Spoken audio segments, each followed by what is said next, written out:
शास्त्रों में बताया गया है कि रावण एक ऐसा शख्स था जिसने न केवल भगवान राम से दुश्मनी ली थी बल्कि मरते मरते स्त्रियों के बारे में 3 बातें ऐसी भी कही थी जिनके बारे में जानने के बाद आप ये सोचने पर मजबूर हो जाएंगे कि रावण ने ये बातें क्यों कही थी।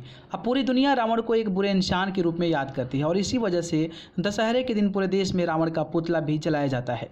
लेकिन एक बात यह भी सच है कि रावण भगवान राम से भी ज़्यादा ज्ञानी था, लेकिन उसने माता सीता का हरण करके खुद अपनी मौत को बुलावा दिया था। भले ही रावण ने सीता का हरण किया था, लेकिन इसमें कोई शक नहीं कि रावण की सहज शक्ति की वजह से ही सीता जी का मर्यादा बची रही। माता सीता का हरण करने वाले रावण ने कभी उनके साथ दुर्व्यवहार नहीं किया था। यहाँ हमारा मकसद रावण को अच्छा बताना नहीं है, बल्कि ये कहना चाहते हैं कि इंसान की एक गलती ही उसकी पूरी ज़िंदगी तबाह कर सकती है, और यही कुछ रावण के साथ हुआ।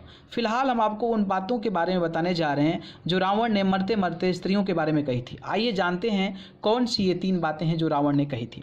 पहली बात यह है कि सबसे पहली बात तो ये है कि रावण ने कही थी स्त्रियाँ झूठी होती है और वे बहुत जल्द अपनी बातों से पलट जाती है, इसलिए उन पर कभी यकीन नहीं करना चाहिए। एक स्त्री किसी को भी अपने बातों में उलझाकर 2 लोगों को आपस में लड़ा सकती हैं। दूसरी बात जो रावण ने कही थी, रावण ने दूसरी बात ये कही थी कि एक स्त्री के पेट में कोई बात नहीं पचती। जी हाँ, अगर किसी औरत को कोई बात पता चल जाए तो वह फ़ौरन उस बात को आग की तरफ फैला देती है। जिसके साथ ही रावण ने यह भी कहा था कि स्त्रियाँ किसी न किसी की चुगलियाँ जरूर करती है, फिर भले ही वो कोई भी क्यों ना हो। तीसरी बात में रावण ने कहा था कि स्त्रियां बहुत ही स्वार्थी स्वभाव की होती है, यानी वे काफ़ी मतलबी होती हैं।